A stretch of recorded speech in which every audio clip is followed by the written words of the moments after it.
Hey, ¿qué tal amigos? ¿Cómo están? Bienvenidos una vez más a una transmisión en vivo a propósito del video publicado en YouTube hace un par de días.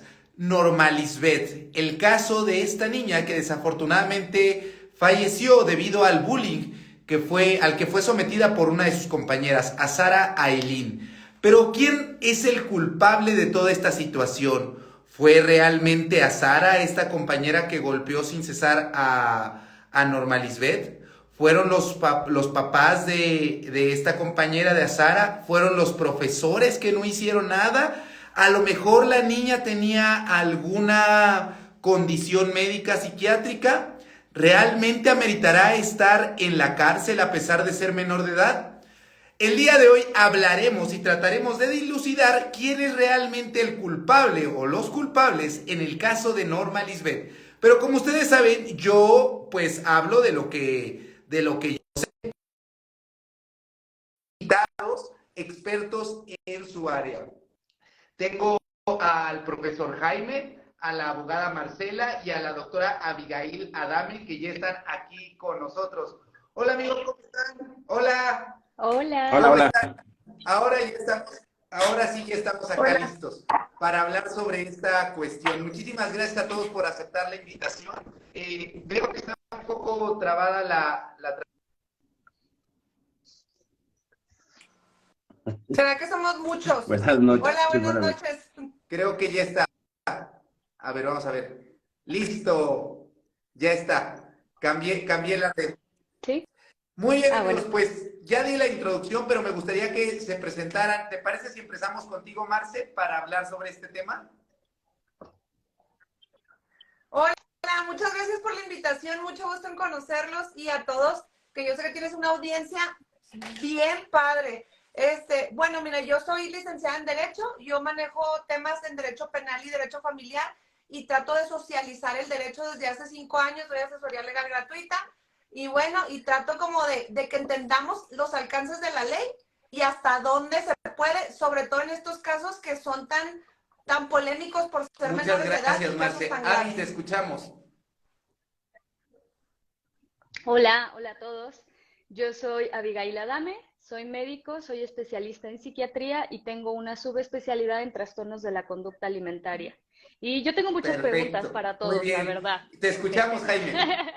Hola, buenas noches. Mi nombre es Jaime Mendoza, soy asesor técnico pedagógico, o sea, desempeño una función como el docente de los docentes. Tengo varias escuelas en secundaria técnica a mi cargo, o sea, entiendo muy bien el tema de los adolescentes. Fui docente frente a grupo por varios años y pues nada, mi objetivo siempre ha sido apoyar al Magisterio Nacional y tengo un canal de YouTube titulado Soy Docente, básicamente. Perfecto, muchas gracias, Jaime. Una vez presentado y viendo que son las personas correctas para dar el punto de vista, un profesor de secundaria, una abogada y una psiquiatra, me gustaría comenzar contigo mismo, Jaime. ¿Quién crees, y siendo concretos con la pregunta con la que iniciamos este live, quién o quién crees que sean culpables en este caso? Mira, la respuesta podría ampliarse demasiado. Lo voy a cerrar en todos. O sea, al final todos somos corresponsables en lo que sucedió y en esta situación. Y quien tiene más peso en este caso va a ser la familia, ¿no? Porque la familia también ayuda a que los alumnos se puedan regular y puedan regular sus emociones dentro del aula. Muy bien. En tu caso, Abigail, como psiquiatra, ¿quién crees que sea el culpable en todo esto? Igualmente, no se puede brindar como una respuesta dicotómica, como esto es 100% bueno y 100% malo. Entonces, creo que más bien es como hacer una interpretación de todo el hecho para poder ver como qué acciones fueron correctas, qué acciones fueron no tan atinadas, así.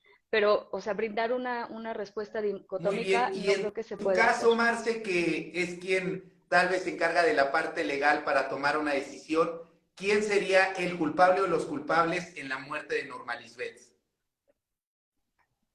Exclusivamente para la ley de adolescentes en conflicto con la ley, exclusivamente la adolescente. Aquí, por ejemplo, más adelante veremos, hay sanciones privativas de libertad y sanciones que no son privativas de libertad. Y también entender que en los adolescentes, aquí la psiquiatra me desmentirá. Los adolescentes no cometen delitos, cometen injustos. ¿Por qué? Porque el delito tiene un elemento que es la culpabilidad y los adolescentes todavía no tienen esa capacidad de discernir la culpa. Entonces se les llaman injustos, por eso no se les llaman penas tampoco y lo que se les dan son medidas de sanción y como máximo lo que va a recibir. Hemos visto erróneamente en los medios de comunicación, hasta las mismas autoridades, lo máximo que va a recibir, si es que se le da una sanción privativa de libertad, será de 3 años, porque los menores de 14 a 16, la sanción máxima, porque no hablamos de penas, Okay. es de 3 años. ¿Y esos 3 años dónde los pasaría, Marce? Los pasaría, en este caso está en, creo que se llama Del Bosque, que es que no es una cárcel, es un centro de reclusión, ¿no? Perdón, Ahí ¿cómo donde dijo los maestro?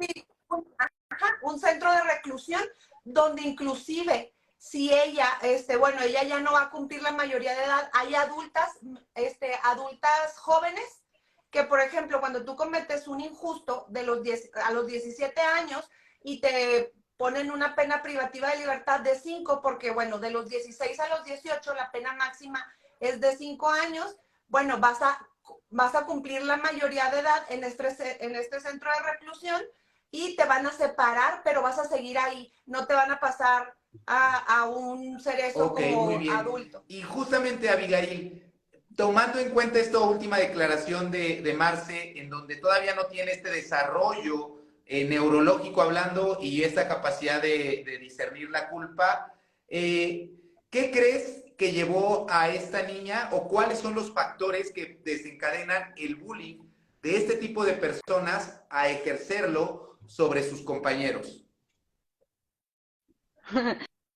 Me voy a ver muy política en mi respuesta porque voy a dividirla, ¿ok? Me siento como en debate presidencial.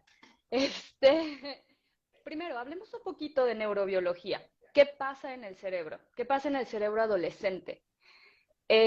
Por ejemplo, en los adolescentes no podemos diagnosticar trastornos de personalidad. ¿Por qué? Porque la personalidad aún no está formada. Esa termina como de generarse a los 21 años.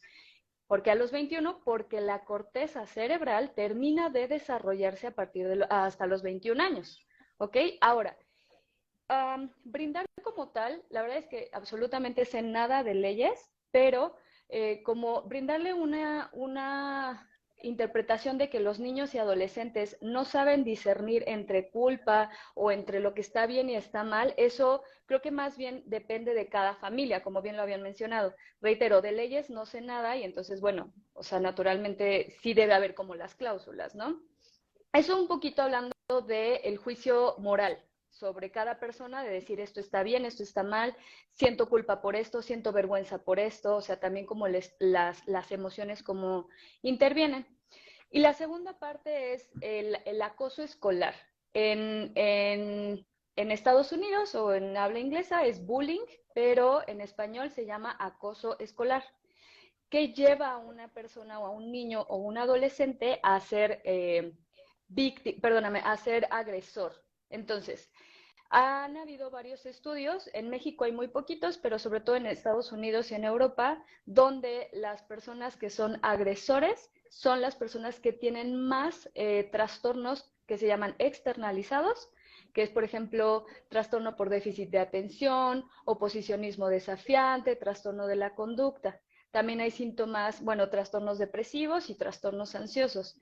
Entonces, esto, más la crianza, más la falta de apego, tal vez, más. Entonces, se hace así como si metieras en un shake, así, tuki, tuki, tuki, y no tienes como una buena red de apoyo, no sabes comunicar tus emociones. Entonces, como un niño o un adolescente, la única manera en la que tú sabes externar algo puede ser a través de la violencia. Entonces, a esto es a lo que llamamos teoría diátesis-estrés. Lo que ya traigo en mis genes, más lo que me enseñan, más lo que no me enseñan, y entonces es como yo voy sacando las emociones. Perfecto, muchas gracias, Javi. Entonces es un conjunto de todo. Y tú decías, Jaime, que todos somos culpables, pero en tu caso, ¿qué llevó a la decisión de sacar a la directora de la escuela, desde tu punto de vista como profesor de los profesores, ¿Fue adecuada esta decisión? ¿Es la ruta que se debió haber seguido? ¿Por qué la directora y no la maestra a cargo del grupo? Te escuchamos. Hay un protocolo, efectivamente. Ahorita escuchando, por ejemplo, a las chicas, yo siento que en las escuelas siempre hemos pedido apoyo, tener un doctor, una psicóloga que nos apoye a los docentes y cada vez recortan como al personal dentro de las escuelas, ¿no? Entonces, el personal que, hay un protocolo, hay muchos documentos que nos hablan del protocolo a seguir.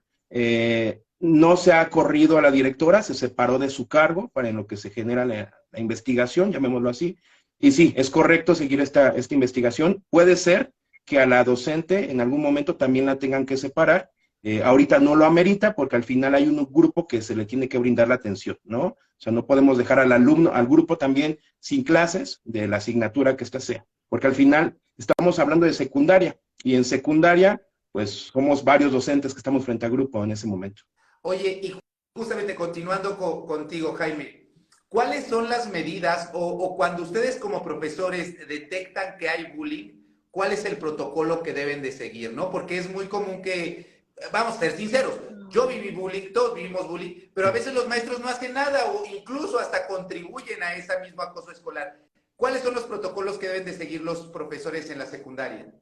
Hay dos temas interesantes. Se pide básicamente la negociación y el diálogo. O sea, no podemos ir más allá. De pronto, padres de familia dicen, queremos que expulsen al alumno, al agresor, ¿no?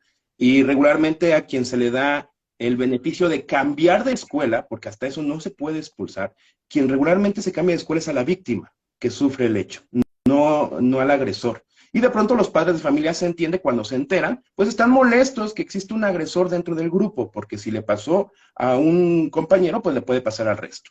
Protocolo. En el momento en el que te enteras, se tiene que llenar una cédula o la bitácora del docente, se debe de reportar en este caso al superior, se debió reportar al subdirector en su momento para solicitar la participación de los padres de familia. Primero del agresor y después de la víctima, con el objetivo de llegar a un punto en común. No se puede hablar en individual con el estudiante, porque aquí ya estamos violando sus derechos. Necesita estar un adulto, forzosamente, en este caso el padre de familia.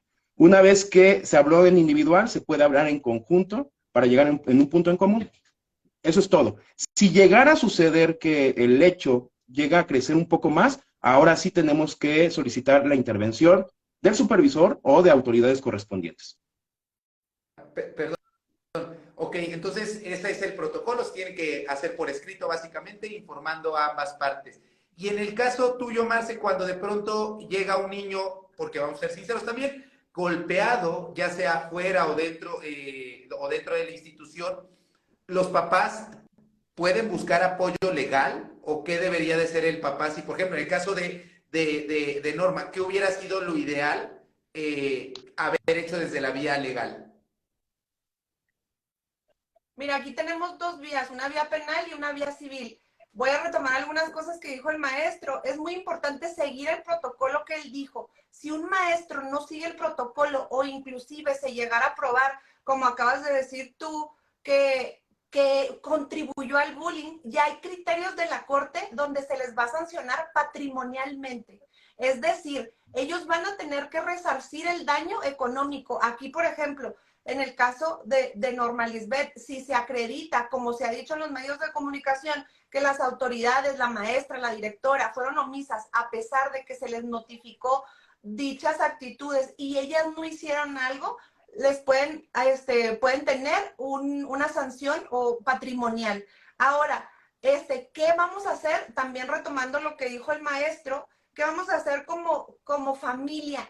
Vamos a acudir a la autoridad correspondiente, pero aquí nos vamos a topar con un problema bien serio que a mí me dicen, ¿cómo es posible? Primero, tenemos que entender que la ley, que esta ley que se llama Ley Nacional del Sistema de Justicia Penal para Adolescentes aplica exclusivamente de los 12 a los 18.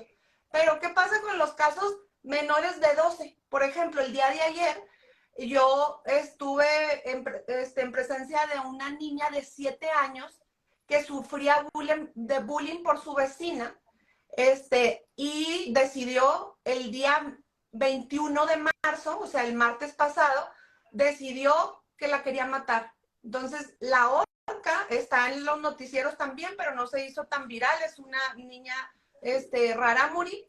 Entonces la manda al hospital, la desvanece y pues a lo mejor, bueno, ustedes tú como doctores, ustedes, trae una bola aquí y está batallando para respirar. Pero tuvo que ir al hospital. Entonces, la agresora tiene 10 años. No hay una sanción penal para ella porque la ley aplica a partir de los 12. Entonces, es ahí donde yo digo, y fui a hablar con una persona del DIF y les digo, ok, aquí no podemos someterlo a un procedimiento. Primero, voy a recapitular. Las edades para estas sanciones penales se dividen en 3 grupos etarios. De los 12 a los 14, que jamás tendrán sanciones privativas de libertad. O sea, van a tener otro tipo de sanciones como vigilancia a la familia, pero tampoco se sanciona a la mamá como todo mundo, que metan a la mamá a la cárcel. Vimos erróneamente en los medios de comunicación que dijeron, arrestan a la mamá y a Norma. No, a la mamá no la arrestan, la llevan porque no puede ir sola la menor. Entonces, bueno, tenemos ese grupo etario de 12 a los 14 que nunca van a tener sanciones privativas de libertad. Tenemos el grupo de 14 a 16 que la sanción privativa de libertad máxima será de 3 años, y de los 16 a los 18 que la sanción privativa de libertad será como máximo de 5 años, pero exclusivamente en qué delitos: secuestro, tortura, terrorismo, extorsión contra la salud, armas, homicidio doloso, violación, lesiones dolosas, robo con violencia. O sea, si no se tratara de ninguno de estos delitos, no van a tener sanciones privativas de libertad, tengan la edad que tengan, siendo menor de edad. O sea, esto es lo aplicable. Y también escuchamos frecuentemente, pues que bajen la edad. Hay tratados internacionales a los cuales estamos sujetos, que son en beneficio de las niñas, niños y adolescentes, por los cuales la edad, aunque tú oigas a un político diciendo, yo si llego al Congreso voy a proponer, mira, eso solo es populismo porque eso nunca va a suceder. Los derechos son progresivos, es decir, cuando ya un derecho se reconoció, no podemos ir atrás. Entonces, esto se reconoció en base también a la capacidad de discernir de los menores de edad. Entonces, se supone que cuando ingresan a estos centros, pues les dan clases, les dan, pues se supone que se tratan de rehabilitar. Y otra cosa que decía el maestro, es bien complicado, yo entiendo, en estos tiempos para los maestros, porque tenemos el derecho a la educación y a la no discriminación. Entonces, tú no puedes expulsar a un alumno de la escuela porque las escuelas tienen la obligación formadora. Pero ¿qué dicen los demás papás? Oye, pues sí, expúlsalo. Entonces, ¿quién es el que termina yéndose? Ok, El entonces bulliado. esto explica el por qué no, porque es otro tema muy común que dice no lo podemos expulsar por todo esto que comentas, pero bueno, ya nos explicaste esto del derecho progresivo, ¿no? No se puede ir para atrás. Oye, Avi, y vamos también a hablar desde tu perspectiva. ¿Cómo detectar que un estudiante de 14 años como Azara realmente solo tiene malos comportamientos o no está muy consciente de sus acciones porque lo tenga de su familia, porque lo haya aprendido, porque otros compañeros le incitaron? ¿Cuáles serían las banderas rojas para pensar que una persona de 14 años tiene un trastorno psiquiátrico y que por eso bulea? Ok, entonces, habitualmente cuando los menores están en algún tipo de proceso legal, los mandan a los hospitales psiquiátricos para que los valoremos, que los valoren sobre todo los psiquiatras infantiles y que puedan hacer como un dictamen. Entonces, sobre todo se van a este tipo de padecimientos, como por ejemplo, trastorno oposicionista desafiante. Ok, entonces desafías toda la autoridad más allá de tus padres, por ejemplo, la de tus maestros, la policía, o sea, cualquier situación que represente una autoridad para ti, tú dices no. Si te dicen, por ejemplo, que tienes que hacer algo y tú dices no lo voy a hacer, entonces ya son como alertas. Muchas personas personas pueden decir, es adolescente, o sea, obviamente va a ir en contra de las cosas, pero no todos los adolescentes desafían activamente las autoridades. Eso es algo que hay que identificar. Hay algo que también se llama, por ejemplo, trastorno de la conducta, que eso creo que es como lo más grave que se puede identificar. Son niños o adolescentes que ya no tienen como respeto hacia las reglas. Uno de los criterios, por ejemplo, de gravedad es que antes de los 13 años salen de casa, se duermen en otro lugar y sobre todo identificamos si no hay culpa o remordimiento. Identifican el concepto de culpa, pero no la sienten. Eso se llama emociones prosociales limitadas. ¿Qué quiere decir? Que al adolescente o al niño no le importa, por ejemplo, su desempeño escolar, no le importa su futuro, no siente empatía hacia los demás. Son niños, por ejemplo, o adolescentes que suelen violentar a otros, violentan animales, se meten a casas, acosan a otras personas, sean de su edad o más pequeños, han infringido las leyes. Entonces, esos son datos, se llama trastorno de la conducta. Y ese sí es un trastorno mental.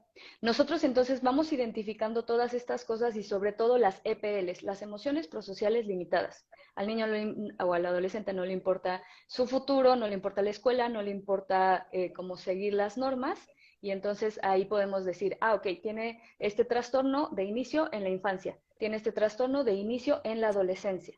Y eso sí está catalogado como un trastorno. Y ahorita vamos a hablar sobre qué acciones deben tomar. Y en el caso de los profesores, Jaime, cuando supongo que también deben tener en su formación poder identificar estas acciones o esto que puede decir, oye, este niño ya no es rebelde solamente por ser rebelde, ya tiene algo más. Ahí, ¿cómo le hacen para, porque yo sé que es difícil, ¿no? De pronto, y sobre todo cuando está tan estigmatizada la salud mental, decirle, oiga, papá, o como hay algunos personajes en TikTok, mamita, papito, ¿cómo le pueden decir, o sea, que los lleven al psicólogo o al psiquiatra? ¿Qué protocolo siguen ahí ustedes? Es un rollo enorme, ¿eh? Déjame te platico. Primero, sí, pero no todos reciben la capacitación que se necesita dentro de la acción universitaria. ¿Por qué razón? Porque en secundaria específicamente llegan dos tipos de docentes, normalista y universitarios. O sea, tú como médico, como doctor, puedes participar para ser docente en SEP. ¿Ok? O sea, te permiten los lineamientos poder participar. Y entonces muchos de ellos no están capacitados. Y la misma SEP no nos da la capacitación adicional. De hecho, la SEP no tiene la suficiencia para darnos a todos la capacitación que se necesita en tiempo y forma. Así te lo digo. ¿Ok? Entonces, no todos estamos capacitados y por eso muchos docentes no siguen el protocolo. Okay. El primer punto es eso. El detalle está en que una vez que ya te das cuenta de que el alumno muestra ciertas actitudes, porque tú no puedes diagnosticar absolutamente nada, ¿no? Tú como docente, tú dices, actúa medio raro, vamos a ver qué podemos hacer. Algunas escuelas cuentan con el servicio de UDI o USAER, ¿no? Son maestras de educación especial que nos pueden ayudar a, pues, y diagnosticar un poquito más o tener elementos para decir al padre de familia, ¿saben qué está sucediendo esto? No todas las escuelas cuentan con ese apoyo. Entonces, una vez que identificas, lo único que puedes hacer es hablar con el padre de familia y dices, considero que se necesita que al estudiante, a su hijo, se lleve a tal institución, ¿no? O sea, canalizar. Nada más. Pero si el papá dice, no quiero, pues no lo lleva y no pasa absolutamente nada. Y al contrario, hasta te puede amenazar. O sea, porque ya estás tú violentando al alumno, que le estás diciendo que está loco, que está mal. En verdad, los docentes tenemos las manos súper atadas. Ok, entonces hasta lo más que pueden llegar a hacer como un llamado a los padres. Y bueno, ahora contigo, Marce, una vez que un juez o un médico determina que sufre de alguno de estos trastornos que comentaba Abigail, ¿puede suceder lo mismo que un adulto? Supongamos en el caso de Azara, que se justifique que tiene algún trastorno, ¿se puede quitar esos 3 años de pena? ¿O ahí qué surge con estas personas, con estos adolescentes? Siempre va a ser sometido a este proceso para adolescentes en conflicto con la ley. En el caso de que tuviera algún trastorno, siendo mayor de edad, hay un proceso para inimputables. O sea, es decir, no se les da, por ejemplo, las sanciones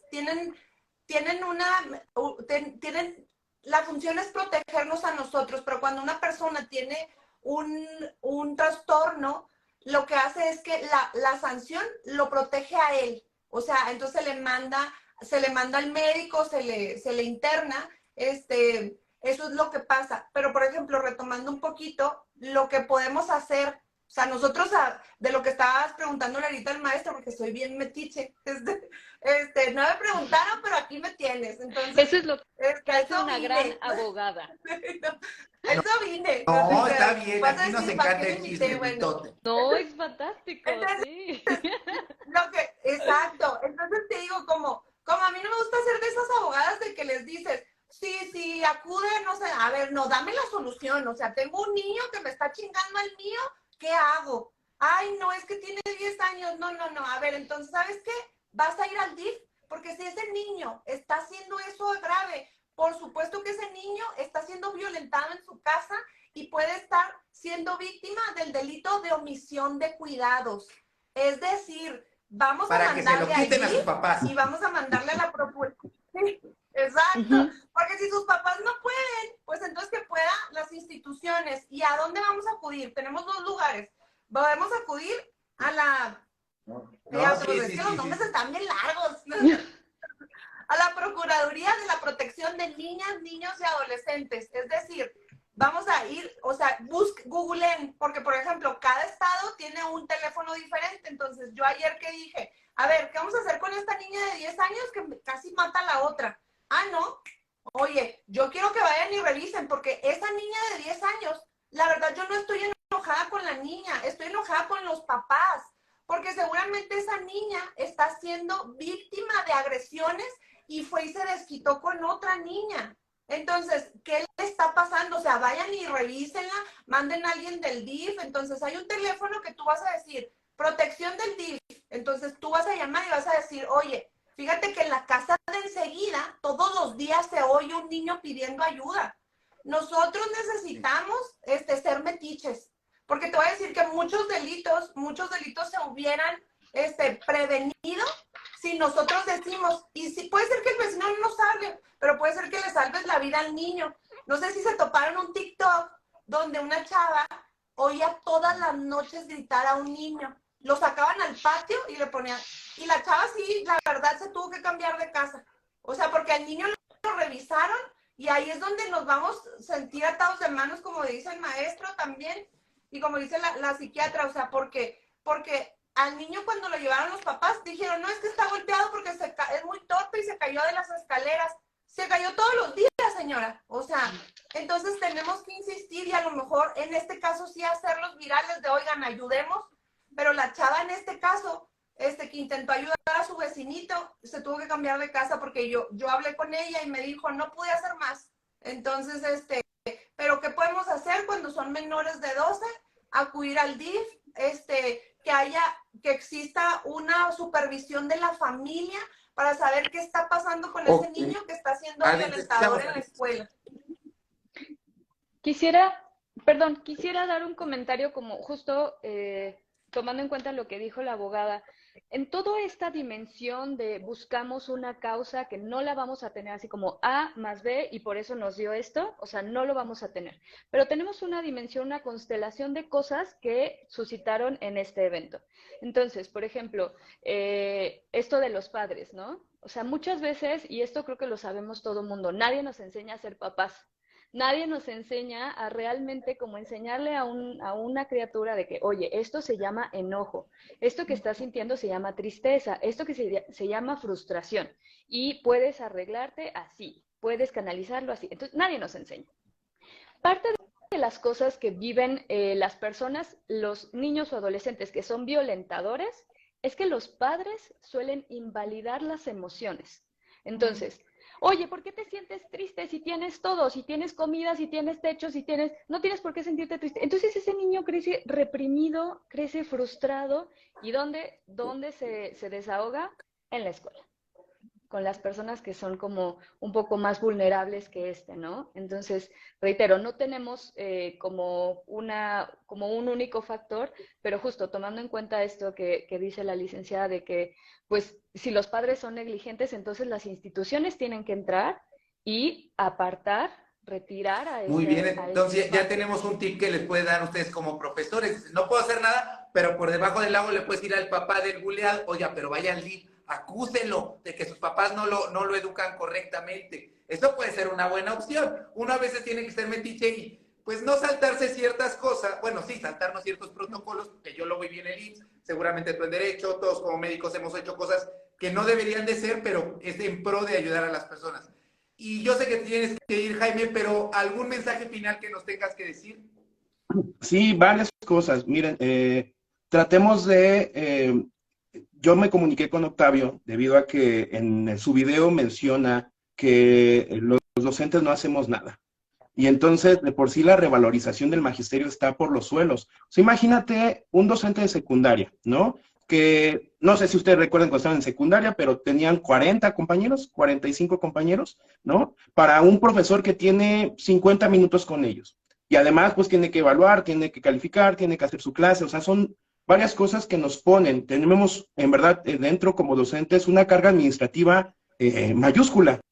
Y varios docentes han decidido en no meterse en problemas, porque también existe problemas con los adolescentes que nos han amenazado, que nos han amenazado sus padres de familia.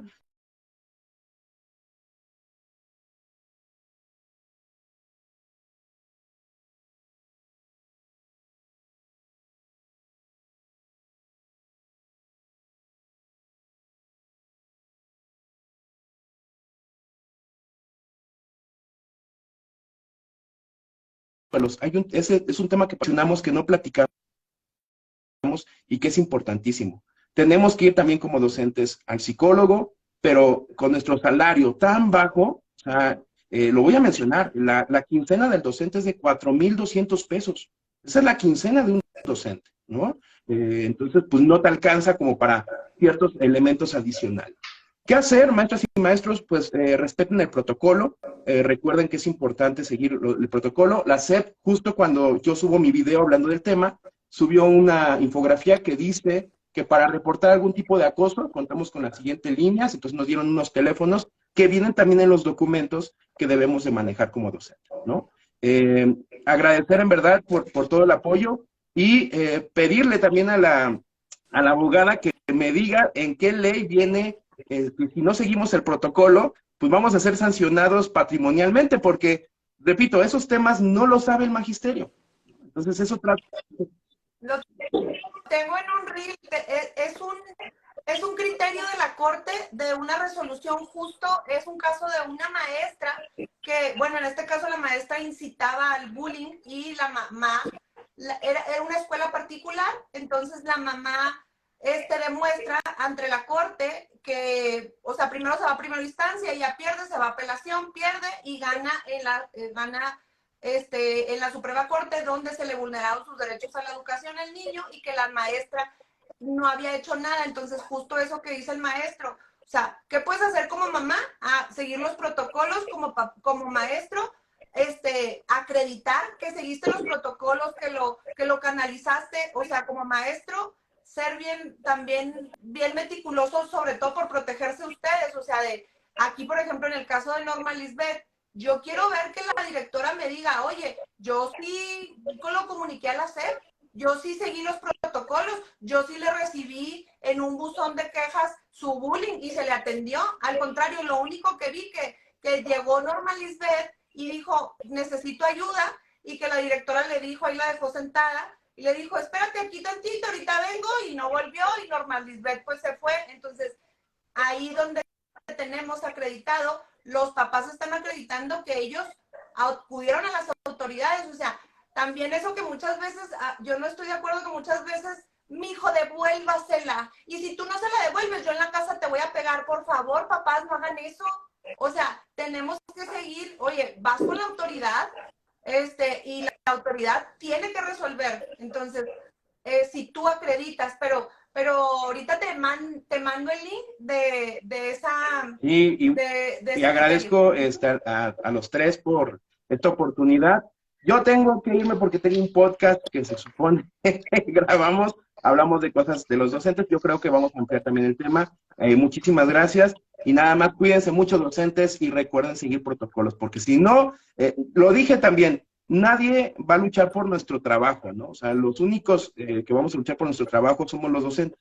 Nadie se preocupa por el docente, nadie se preocupa por lo que pueda suceder. Hay tantos casos que podemos mencionar y que tienen historia los propios maestros. Entonces también los angachos, no digan no hacemos nada, créanme que hacemos todo lo que está en nuestras manos, aunque están muy limitadas.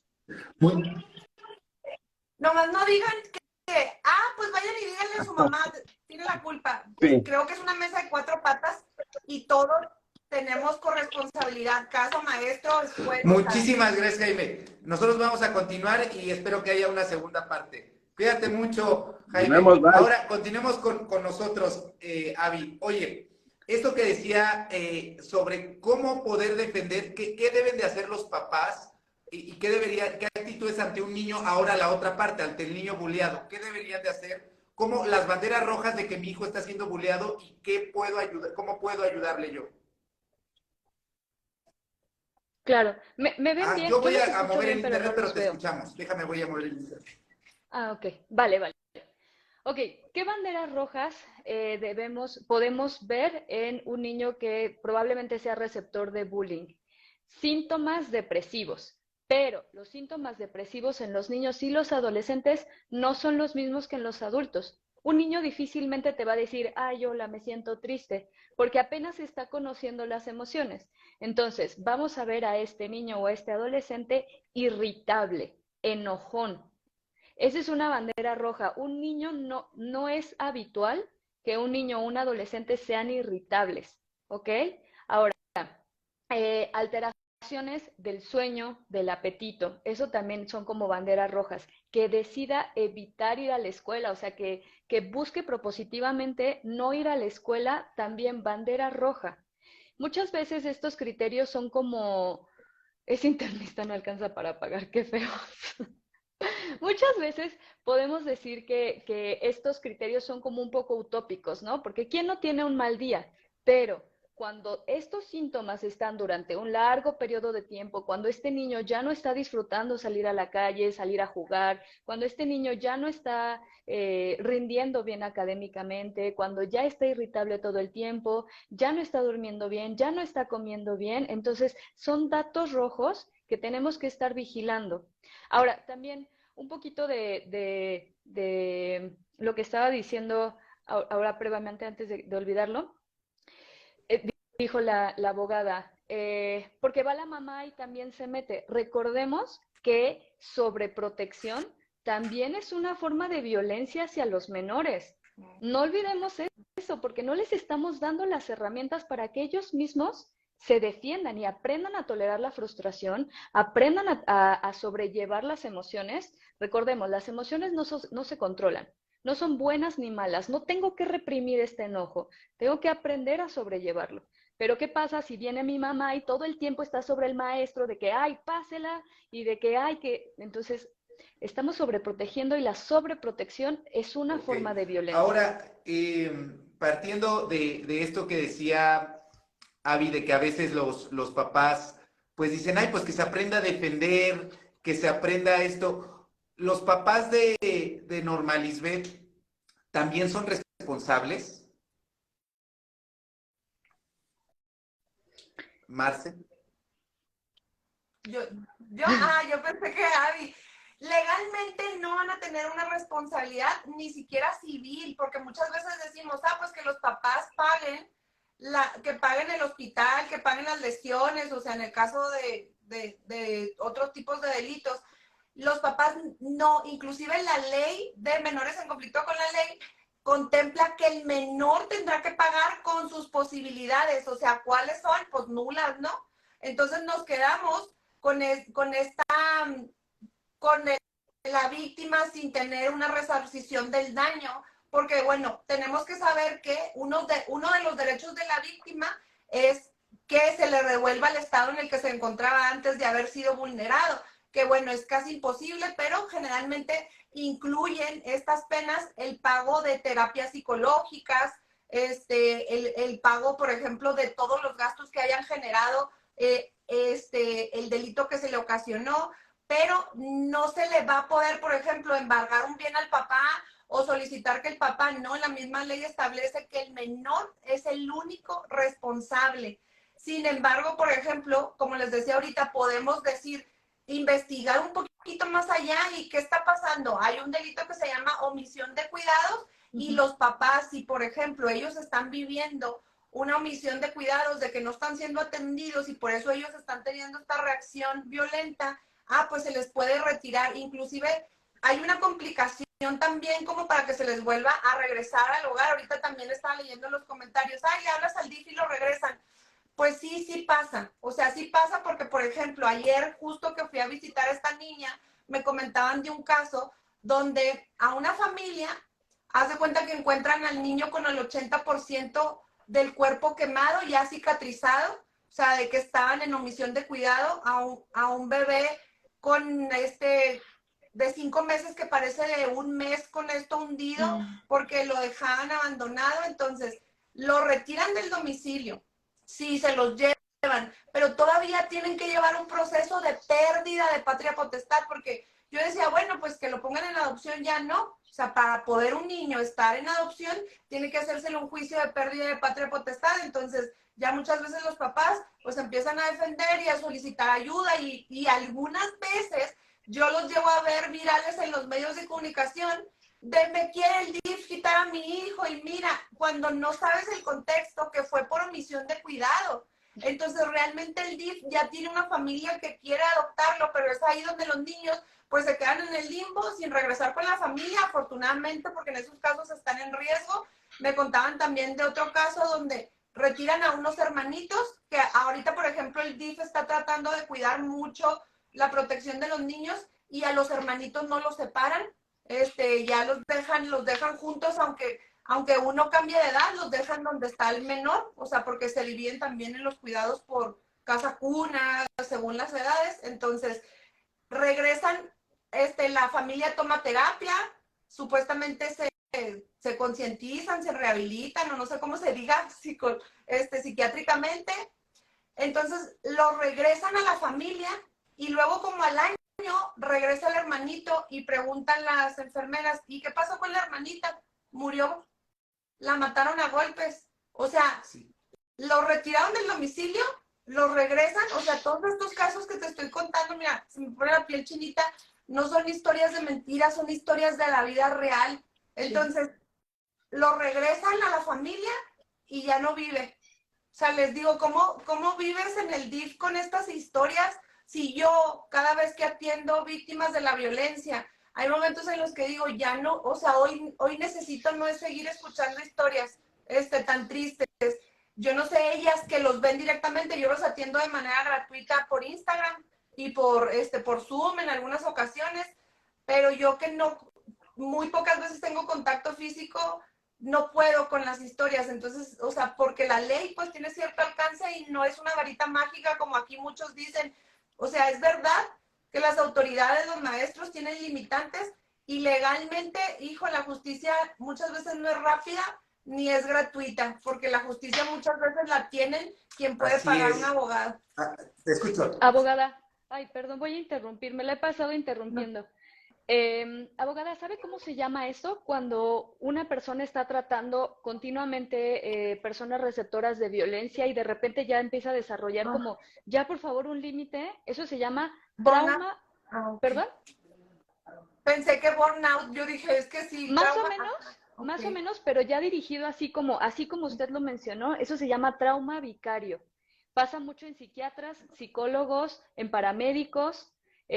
Bueno, la literatura no, o al menos que yo recuerde, no lo había visto como en abogados, pero justo es eso, así, exactamente como lo mencionó, de que, híjole, uno quiere ayudar, pero es como ya el cerebro dice, por favor, ya, o sea, es demasiado, es más de lo que puedo, y justamente puedo llevar, llevar, saliéndonos ¿no? un poquito, Trauma entrando a vicario. esto y saliéndonos un poquito de esto, no me voy a comparar, pero también cuando yo de pronto subo algún video sobre algún caso médico, como el de Jerónimo, el señor que le tronaron el cuello, sobre otro, de pronto muchísima gente también en mi correo me llega así de, por favor, doctor, ayúdeme, y tengo esto, y tengo esto.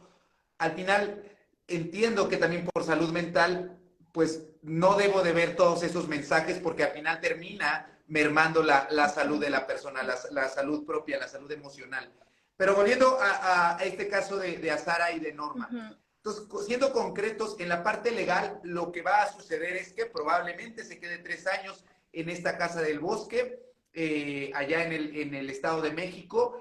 Y Abby, aquí me gustaría preguntar, ¿qué es lo que debería de ser o qué, desde la parte psiquiátrica y psicológica, qué tipo de terapia y qué tipo de, si es, obviamente no podemos dar un diagnóstico porque no conocemos a Sara, pero ¿qué ruta o qué camino desde lo psiquiátrico o psicológico va a llevar o podría ser el que lleve a Sara?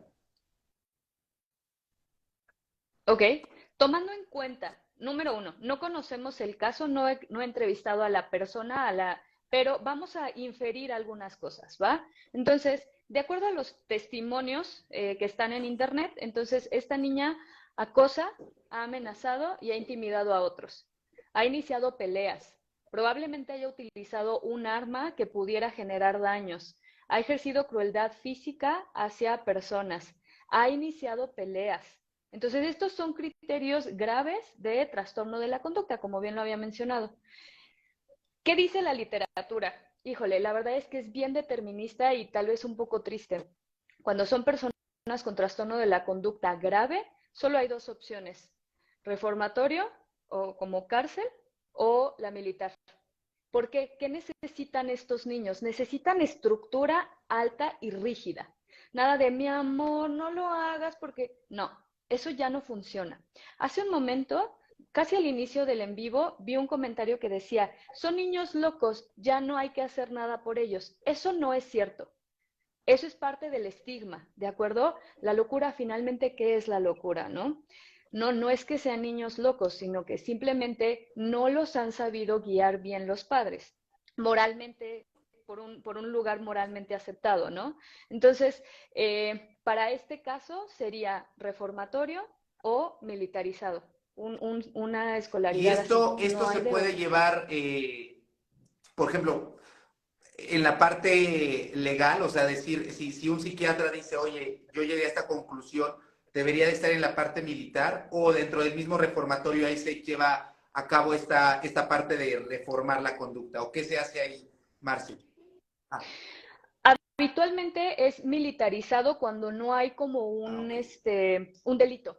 Si hay un delito, entonces es como ya directo al reformatorio. Uno como médico, no, o sea, uno como psiquiatra no puede dar como la indicación de, ay, este niño que se vaya a la cárcel y este niño. No, tú haces una descripción, así como lo hice hace un momento, ¿no? Tenemos un niño así, así, así, así. La literatura dice esto. Y los abogados son los que ahí entran. Entonces también, como en esta parte legal, te digo, los abogados son los que mandan a valorar al niño o al infante. Te preguntan, habitualmente preguntan como si es intelectualmente capaz, si tiene algún trastorno mental, y entonces tú nada más haces una descripción de las cosas, haces un diagnóstico y ahí los abogados son los que se hacen cargo. Yo tengo una Sí. pregunta para la abogada. Sí, la verdad es que me la pasé viendo el caso y como muchos videos del caso y decía que aparentemente habían encontrado a la niña o la habían como localizado en Estados Unidos con su mamá. Ahí no sé si hay como una modificación de la sanción, o sea, por haber intentado como escapar. Bueno, lo que nosotros le llamamos se llama individualización de la pena. Pero nosotros, si ustedes han escuchado, cada delito, ya sea para menores o para adultos, tiene una mínima y una máxima. Entonces, el juez al momento, o sea, para llevar a una persona al proceso, primero tenemos que acreditar la existencia de un delito. Segundo lugar, acreditamos la probable responsabilidad de una persona. Entonces, ya la llevamos a juicio.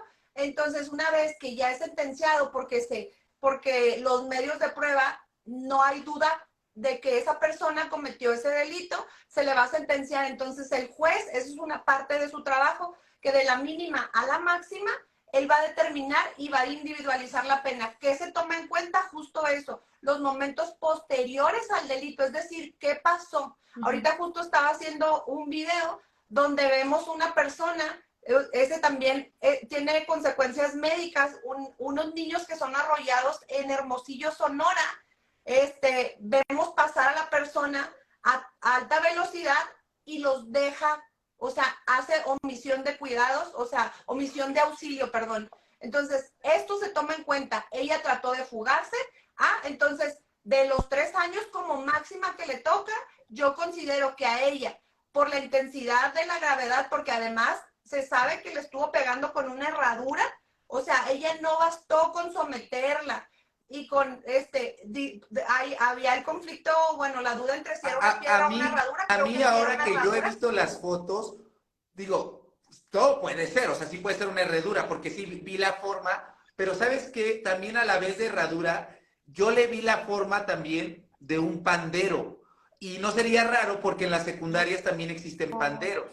No podemos saberlo ahí, porque yo cuando ya vi la foto, que sí es cierto, no fue una piedra, fue algo que tenía un hoyo, un hueco. Pero dije, eso parece más que herradura, parece como un pandero. Pero bueno. Pero independientemente, o sea, a pesar de la fuerza cinemática, un pandero se rompe. Bueno, sí. O sea, ¿tú crees que un pandero haya auxiliado a hacer un traumatismo craneoencefálico tan severo? No, desde esa parte lo entiendo. Y ahorita quiero justamente hablar de la parte médica, ¿qué peso tiene? Porque ahorita, eso no lo dije en el video, pero justamente me reservé a en vivo. Pero te continúo escuchando. Al chismecito. Te escuchando, Marce. Bueno, entonces se va a individualizar la pena, entonces vamos a decirle, oye, ella no tenía la intención. Además, fíjate, algo súper importante, no se aumenta la pena porque socialmente todos lo que queremos es cárcel. Muchas veces la cárcel no es justicia, o sea, lo que intenta el derecho actualmente es resarcir a la persona del daño. Por ejemplo, en un robo, ¿tú qué prefieres? ¿A la persona en la cárcel o que te regrese a tu casa? O las dos cosas. Yo quiero que me regresen. Yo quiero las dos. Bueno, entonces, sí, no te creas, o sea, sí se puede, pero hay, o sea, hay formas también de devolverle las cosas al Estado. O sea, la víctima es la que va a decidir qué es lo que quiere. O sea, sin duda hay las dos cosas también. Pero aquí, por ejemplo, la última ratio es la prisión, en este caso para las menores. En esta ley se dice, tú tienes que intentar sanciones no privativas de libertad, aunque tenga 14 años. Entonces, a ella se le mete a detención, a una pena privativa de libertad, porque trata de fugarse. Pero si ella se hubiera entregado y no hubiera miedo de sustracción de la acción de la justicia, ella hubiera podido estar en su casa. O sea, a esto le llamamos, haz de cuenta que había otro tipo de sanciones, porque tampoco me hace todas de memoria. Ay, ya se me fue. Entonces, nadie lo sabemos todo de memoria. Oye, les digo que lo más difícil es saber dónde buscar, no grabártelo. Entonces, una de las sanciones era la última era el internamiento, pero había otra que pudiera haber sido la estancia domiciliaria. Entonces, ¿qué es lo que pasa? Que al momento de ella de quererse fugar,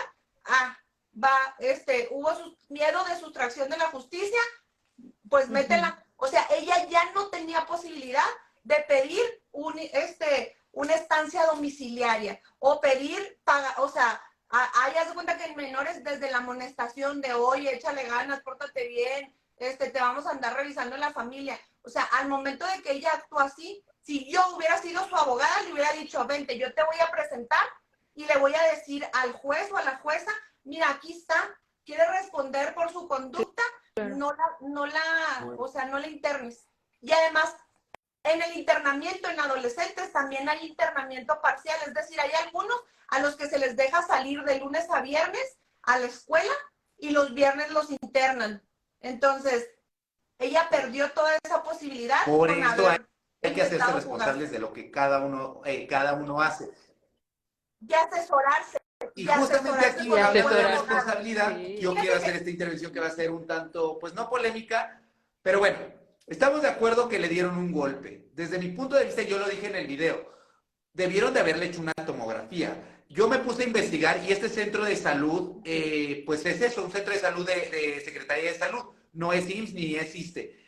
Lo ideal es que lo hubieran, al tener una fractura y al ser policontundida, desde las guías de práctica médica, debieron de haber mandándola a un segundo nivel para que le hicieran la tomografía, porque tenía criterios para hacérsela. Y en esa tomografía, como lo dije en el video, se hubiera visto el hematoma, aunque no hubiera, es decir, la acumulación de sangre, aunque no hubiera sido tan grande en ese momento, se hubiera visto y por el simple hecho de tener una acumulación de sangre hubieran llamado al neurocirujano. Es decir, sí creo yo que no hubo un buen seguimiento médico. Y entonces, ¿qué pasa ahí? Esto lo podría, por ejemplo, Norma, digo más bien la familia de Azara decir, bueno, sí la golpearon, pero es que los médicos tampoco hicieron bien las cosas, porque eso ocurrió. O sea, a esa niña le debieron de haber hecho una tomografía y es un hecho que no se le hicieron porque la dejaron ir. Ok, no, se fracturó la nariz, igual no tenía criterio de que lo operaran, eso está bien. Aún así, un otorrino debió haber dado el punto de vista, pero debieron de haberle hecho una tomografía sí o sí y ahí se hubiera visto la acumulación de sangre, aunque en su momento hubiera sido mínima y ya después hubiera crecido. ¿Ahí qué sucede? Fíjate que aquí yo hice omisión de eso porque le vamos a dar herramientas a la familia de Sara. Yo, si fuera la abogada de ella, que no sería, pero haz de cuenta que nosotros tenemos que acreditar que la causa de la muerte fue el golpe, pero podemos desvirtuar que no fue la causa de la muerte, que al contrario tuvo un mal seguimiento y que hubo omisión por parte del médico que le dijo váyase a su casa, tómese 2 paracetamol. Entonces, si ellos tienen un buen perito, o sea, no creo que el Estado les vaya a otorgar un buen perito, o sea, bueno, sí hay muy buenos, pero sí, no creo que el Estado vaya a hacer una pericial donde diga, el responsable es el doctor, pero así como con Octavio Caña, que ellos contrataron su propio perito, chingón. Entonces, el perito acredita, o sea, otra cosa, acredita un hecho distinto de que la causa de la muerte no fue el traumatismo o la riña que hubo entre ellas, La mala praxis. Sino la negligencia, la mala praxis, entonces va a salir libre. Con un buen perito entonces para esto, bueno, fuera, ya sea esto que dices, que se investigue por la parte médica, o que se quiera determinar, o que no se busque la parte médica, sí o sí se va a tener que hacer autopsia, supongo. ¿Sí? Se debe, ¿no? Sí, en todos los casos de muertes violentas, o bueno, eso también ustedes lo deben de ver en la práctica, o sea, cuando una persona muere en el hospital, pues ya no se le hace porque ya hay la causa de la muerte, ustedes la determinan, pero cuando la persona muere por una causa violenta y muere fuera del hospital, forzosamente de ley hay que hacerle autopsia. O sea, no hay con que, oye, es que se murió aquí dormido en mi casa. No, o sea, lo siento con el alma, pero no hay excepciones. Se tendrá que hacer autopsia. Sí, y la verdad es que yo sí creo que ahí por eso, o sea, no quiero tampoco desvirtuar el hecho de lo que nos tenemos que entrar el bullying, porque si no hubiera ocurrido el golpe no hubiera pasado esto, pero es un hecho que sí, a esa niña se le debe haber hecho una tomografía y no se le hizo. Y si sí se le hizo, entonces nadie la supo interpretar bien, porque la sangre se ve en una tomografía simple. O sea, la sangre, por más chiquita que sea, se debió de haber visto, y más si se estaba acumulando.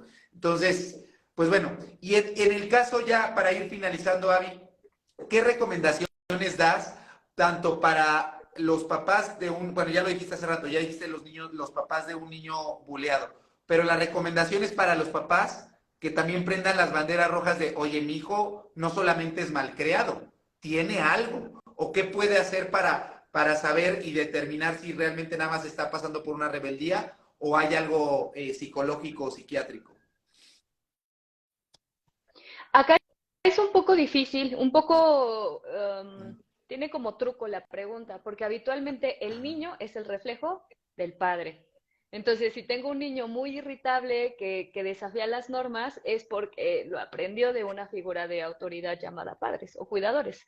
Entonces, sí es un poco difícil, pero imaginemos que no. Imaginemos que el niño por alguna generación espontánea se está portando así.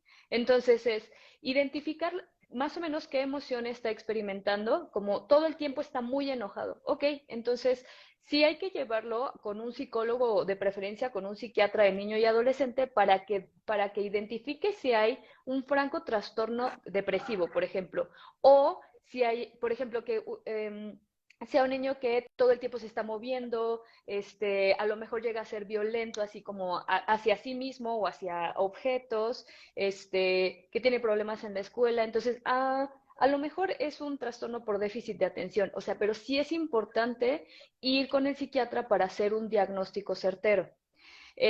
Nuevamente, como todos estos datos de alarma que acabo de mencionar, el hecho de que desafíe propositivamente las reglas, el hecho de que no esté como en consonancia con las normas familiares, son también datos de alarma. Si no hay, porque paidopsiquiatras hay 0.003 en este país, o sea, hay muy poquititos paidopsiquiatras. Entonces, ¿qué es lo que se puede hacer? Acercarse a las instancias, por ejemplo, el DIF. Precario, paupérrimo, pero es con lo que contamos. Ok, muy bien. Entonces, si no tienen dinero, el DIF puede ser una buena opción. Si hay dinero, con un pálido psiquiatra, es decir, un psiquiatra especialista en niños. ¿Y algún mensaje final que nos quieras decir, Marce? Pues que estar muy pendientes también de nuestros niños y también ayudar, o sea, aquellos niños que no estén atendidos, llamando al DIF, llamando a la Procuraduría, o sea, no hacernos como, no se trata de mi hijo, no veo. Entonces, ayudar. Mira, aquí tengo yo Hola, a la niñas, que se ¿cómo me estás, atraviesa. amiga? No, Pues nada, no, y Yoli. como ya escuchamos de la parte de Jaime, pues los maestros de cierta manera se encuentran con las manos atadas, pero hoy acabamos, por si ustedes son maestros o están en relación con esto, un truco, ¿no? Decirle, es niño. Vamos a decirle que le llamen al DIF, a los papás del buleado, llamen al DIF para que se lo quiten, porque no saben educarlo. Y sobre todo, ¿sabes qué? Algo que yo viví que como no te enseñan a ser papás, bueno, yo tengo déficit de atención, mi hijo mayor tiene déficit de atención, y en un inicio, mira, era estudiante, trabajaba, era ama de casa, estaba sobrepasada. Entonces, cuando me hablaban de la escuela y me decían, oye, ven por tu niño que se portó mal, yo no preguntaba qué es lo que él estaba viviendo. Y me gusta ponerme a mí como ejemplo porque es muy fácil señalar a los demás y yo aprendí de mis propios errores. Entonces, en el día que yo hice equipo con mi hijo, porque me lo iban a expulsar, yo puse una queja en la CONAPRED, empecé a ir, por ejemplo, es que tu niño no va a desfilar si tú no vas enseguida porque no se sabe comportar. Entonces, yo como mamá hice equipo con él y empecé a escucharlo a él. Y fue cuando yo dejé de tener problemas, pero el problema era yo, no mi hijo. O sea, yo se los dejo al costo. Si tú ves que está pasando algo, hace equipo con él, escúchalo y, o Sí, y sea, entender apóyalo. que no todos los hijos son iguales, ¿no? Al final, ahora que te escucho, y lo decía ayer que fui a un podcast, mi hermano, por ejemplo, reprobó, tenía problemas en la escuela, y claro, mis papás, yo al ser mayor, tenían la idea de que, pues él es el mayor, es bueno, no necesitaba que lo vigilara, y pasó con mi hermano, y fue completamente lo opuesto, a pesar de tener en los contextos muy parecidos, mismos maestros, mismas escuelas, mismos papás, el comportamiento de cada hijo fue distinto, ¿no? Entonces, como bien decía, al final hay que hacer equipo con los hijos, con los papás, y si no se puede, pues acudir a terapia, que siempre la terapia en familia ayudará bastante. Pues muchísimas gracias, amigos, por esto. Lo vamos a subir también a YouTube. Esperemos que más adelante podamos hacer una segunda parte. Cuídense mucho. Nos vemos. Bye. Muchas